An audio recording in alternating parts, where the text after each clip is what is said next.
I'm joined live by Colin Mang. He's an economics professor with McMaster University. Colin, I want to start with the Memorandum of Understanding. Will using Ontario steel to build a pipeline to Alberta benefit the steel industry here in Hamilton in a significant way? It would be a good start. I mean, what we've seen since the start of the trade war is that Canadian steel production has dropped by 30%. It's just the way things go. In Canada, last year we made about 13 million tons of steel. We exported about 6 million tons of that to the United States. With the tariffs that the Trump administration has put on, we've lost a large portion of that market. So any kind of new projects that we could get going here in Canada using Canadian steel would definitely be of benefit to the industry. Now, we've already seen job losses due to tariffs in Hamilton's steel industry. Do you think this deal could create a situation where perhaps the steel industry is adding jobs? Yes, it's going to be important to take a look at how much steel this would actually require. So if you think about the Trans Mountain pipeline, that was about 1,200 kilometers, and it used 250,000 tons of steel. If we were going to build a pipeline, say, from our refineries in Sarnia around the Great Lakes all the way to the Alberta oil sands, that's going to be about 3,200 kilometers and take 700,000 tons of steel to do.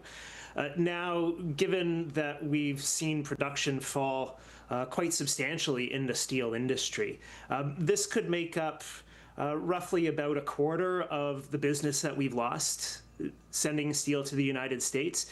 So it's a start.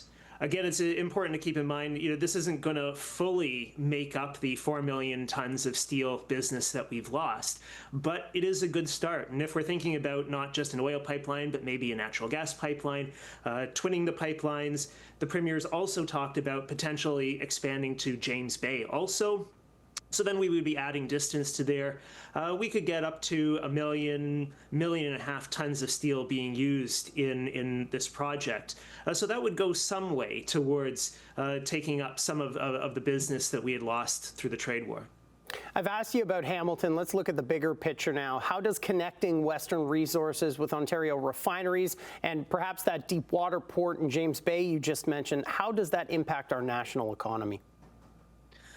Well, there's a number of reasons why this would be a good idea. So you may remember back in 2021, the governor of Michigan tried to shut off what's called Line 5. It's one of the pipelines that brings Alberta oil and gas to Ontario, to the refineries in Sarnia. For environmental reasons and also because the pipeline is aging, they wanted to shut it off. That is still in court, and we're going to see what happens over the coming year as it progresses in its court case. But if we were to build a national pipeline here in Canada, that would improve our energy security. We would not then have to rely on oil being shipped from Alberta through the United States back to Canada to feed our refineries in both Ontario and Quebec.